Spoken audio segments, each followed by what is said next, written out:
Hello guys, welcome back to TFD. It's look like WNBA rumor hints Caitlyn Clark will be first $1 million player in new CBA deal. Yo, this WNBA news is heating up again, and you already know who it's about. Caitlyn freaking Clark. So check this out. Rumors swirling that in the new WNBA CBA, Caitlyn Clark might be the first player ever to crack the $1 million salary mark annually. And bruh, that's a game changer. That's not just some bump in pay. That's we're finally taking this thing serious type money. Now rewind for a second. Remember when the WNBA players declined to opt into the current CBA a few months back? That was a clear message. They weren't trying to settle. They said, nah, we're not cool with crumbs anymore. They want a brand new deal, and honestly, they deserve it. But let's call it like it is. Before Caitlyn Clark pulled up, this league wasn't generating these numbers. Before her, most WNBA players were barely clearing $75,000 a year. Even the superstars were maxing out around $200,000. That's wild for a professional league in the US. And you know why? The money just wasn't there. The WNBA's been funded by NBA ownership from day one, and word is, those NBA investors been in the red for 20, 30 years. They were losing money left and right just keeping the league afloat. Ain't no charter flights. Players were flying commercial, sharing hotel rooms like it was an AAU tournament. Bro, even college athletes had better setups than this. Then enters Caitlyn Clark, the walking ratings magnet. In less than a year, she flipped the whole WNBA on its head. Fans? Up. Merch? Sold out. Viewership? Records. This ain't no fluke either. She's literally become the engine running this entire league. So now, when we're talking about this new CBA deal, it's not surprising at all that Caitlyn's name is at the top of that $1 million conversation. If anyone deserves it, it's her.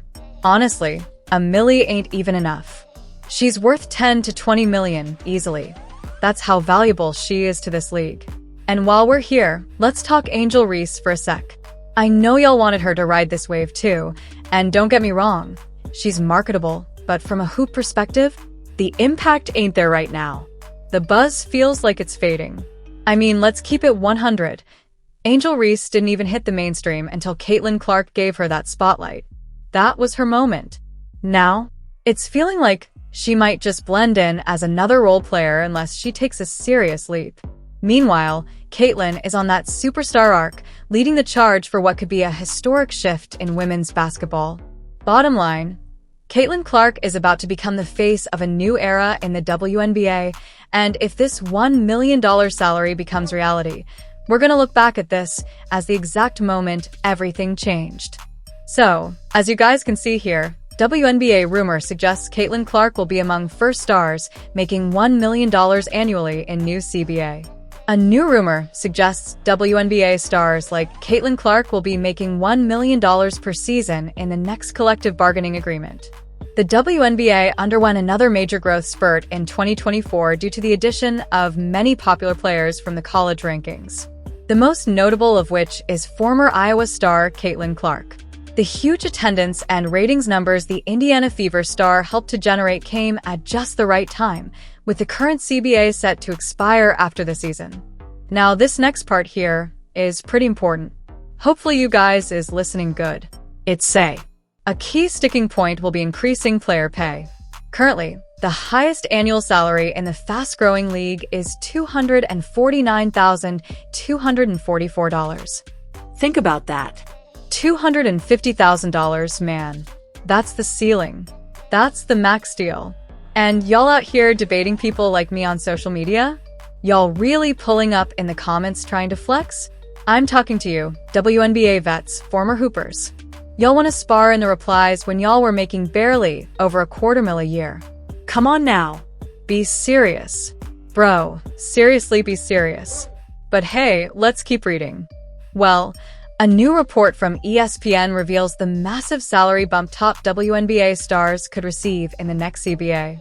One team source said its possible max salaries could reach $1 million, which would be an increase of approximately 300% from the current $249,244 supermax, and would imply a salary cap in the range of $4 million to $5 million per team. Now see, that's wild. Because if players are about to start making $1 million, then guess what? The team's salary cap has to go up too. You can't have someone making $1 million while the rest of the roster eats scraps. That's just not gonna work. So yeah, that's another thing to think about. It's all connected, man. It says Caitlyn Clark contract for years, $338,056. Despite being the most popular player in the all-women's league, Caitlyn Clark will make just over $78,000 in her second season in Indiana. The high point of her rookie deal will be $97,582, which will come in an option year in 2027. The Fever control that option and is sure to use it in 2 years. However, Clark reportedly made $11 million in endorsements last year. The league's current salary cap is just $1.3 million. So not only will this new CBA be very beneficial for the WNBA's biggest stars, but stud prospects entering the league from college will be far better compensated from the start of their careers. So, when it comes to top prospects like Juju, there's a lot of talk about whether incoming stars could immediately command massive salaries, maybe even a max deal, right out of the gate. But under the current WNBA system, that's not how rookie contracts work. Right now, rookie salaries are set by a scale negotiated in the league's collective bargaining agreement, CBA. For 2025, the top 4 draft picks will earn about $78,831 in their first season, with incremental raises each year up to $100,510 in their fourth year. Picks 5 to 8 start at $75,643, and the rest of the first round at $72,455.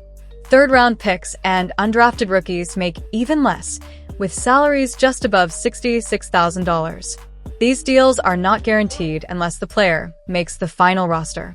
Unlike the NBA, where star rookies can sign multi-million-dollar contracts, the WNBA's rookie scale keeps salaries relatively flat, regardless of star power. Even the most hyped prospects can't negotiate a max deal as a rookie under the current rules. The only way for a rookie to earn more is to complete their initial contract and then negotiate as a free agent or sign extensions after proving themselves in the league. However, this could change in the future. The WNBPA has opted out of the current CBA and is pushing for a new salary structure that could allow for higher max salaries, more flexibility, and potentially bigger contracts for top stars right away. For now, though, all rookies, even those with huge followings or Olympic medals, are subject to the same rookie pay scale. Despite the increased profile in sports, the WNBA lost $40 million last season. However, if things continue on their current trajectory, the league stands to make big money in future media rights deals. Now here's something they're not talking about. Yeah, it's amazing that the women are finally about to get paid. They deserve that. No question. But let's be real, in order for these ladies to keep getting paid, the league has to stay entertaining. It's gotta stay watchable. And right now, these refs are messing it all up. Too many bogus calls. Too many missed fouls. It's messing with the product. Man, I was watching the game the other day. Kayla was getting fouled left and right, and the refs just swallowed the whistle. It was frustrating to watch. I mean, I don't even want to get into the hits she was taking. It was wild. And don't get me started on the draft process either. That's still a mess. If y'all want fans to keep showing up, keep tuning in, and keep that money flowing, you gotta clean that up, especially the officiating. Drop your thoughts in the comments. Let's talk about it.